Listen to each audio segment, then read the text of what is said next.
Comments आते हैं कि मतलब मैंने एक्सेप्ट क्यों की दूसरी शादी क्यों करी। तो देखो गाइज, इसके पीछे ना बहुत सारी चीजें थी। आप लोगों को सबको अपनी शुरुआत से बताया हुआ है कि ऐसी सिचुएशन हो गई थी 1.25 साल में जो है चीकू को लेकर अलग भी हुई थी, और उस दौरान ना चीकू को और जो मेरे को प्रॉब्लम फेस करनी पड़ी ना, मुझे ही पता है या फिर चीकू को पता है या फिर चीकू के पापा को पता है। जॉब भी करना, चीकू को भी देखना, अपना खाने पीने का भी देखना, चीकू को छोड़ छोड़ के जाना। उस बच्चे ने जो टाइम निकाला है ना वो 1.25 साल, मुझे पता है कि वो बहुत बुरा समय था। मतलब रोज रात को रो के सोना, मैं रोती थी मुझे देख के, वो रोता था। और एक मैम थी उनके घर पे छोड़ा हुआ था, सुबह से शाम तक वहीं रहता था, स्कूल जाता था फिर वहीं रहता था। मतलब खाने पीने की जिम्मेदारी भी उन्हें दे रखी थी मैंने। एक बच्चे के लिए ना जितना माँ का प्यार जरूरी है तब पापा का भी प्यार जरूरी होता है। अगर मैं उस टाइम डिवोर्स ले लेती, मैं अलग हो जाती, तो शायद वो जो प्यार है ना चीकू का, वो हमेशा के लिए मर जाता। उसको ना तो प्रॉपर पापा का प्यार मिल पाता ना मम्मी का मिल पाता। सोचा था एक टाइम पे कि चलो डिवोर्स लेके अलग हो जाएंगे, पर वो शायद मेरा जो डिसीजन था वो गलत था मेरे लिए और चीकू के लिए। और आज हम इस रिश्ते में ना तो हमें किसी भी चीज की कमी नहीं है, ना तो प्यार की कमी है, ना रिश्ते की कमी है, ना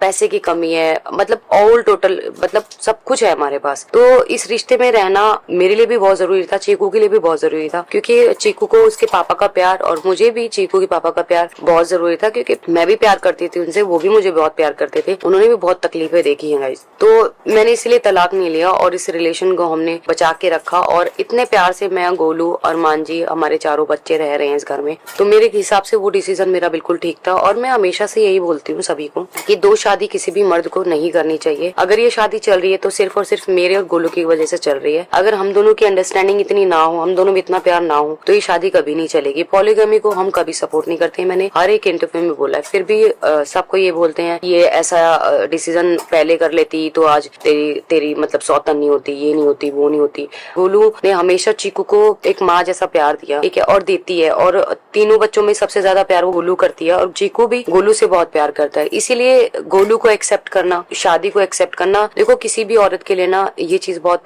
मुश्किल होगी कि चलो मान लो कि हस्बैंड वाइफ है और उसकी किसी हस्बैंड की गर्लफ्रेंड ही है, बीवी वो तक नहीं देख सकती, ठीक है, वो जान से मार देगी। पर मेरे पास जो है ना बहुत बहुत दिक्कतें थी, ठीक है, और प्यार भी बहुत था। ऐसा नहीं है अरमान जी सिर्फ गोलू से प्यार करते हैं, अरमान जी मुझे उतना ही प्यार करते हैं जितना गोलू को करते हैं। और मैंने पहले भी बताया अरमान जी की फर्स्ट ये है कि कुछ भी हो जाए कि पायल के आंखों में आंसू नहीं आने चाहिए। उनके दिल में आज भी ये चीज है और मैंने उन्हें सब कुछ माना है, क्योंकि हमारे पास रिलेशन में सिर्फ मैं और चीकू पापा ही थे। तो मेरे लिए वो सब कुछ थे, उनके लिए मैं सब कुछ थी। फिर जब गोलू का हो गया तो फिर गोलू ने भी उतना ही सब कुछ झेला है जितना मैंने और अरमान जी ने झेला है। तो ऐसे कैसे मैं उसे छोड़ देती, या फिर मैं कैसे, कोशिश की थी हमने तीनों ने अलग होने की, मरने तक की नौबत आ गई थी, फिर सब कुछ ठीक किया और आज सब कुछ सही चल रहा है। तो यही एक रीजन है गोलू को मैंने अपनी लाइफ में एक्सेप्ट किया, ठीक है। कोई भी औरत नहीं करेगी।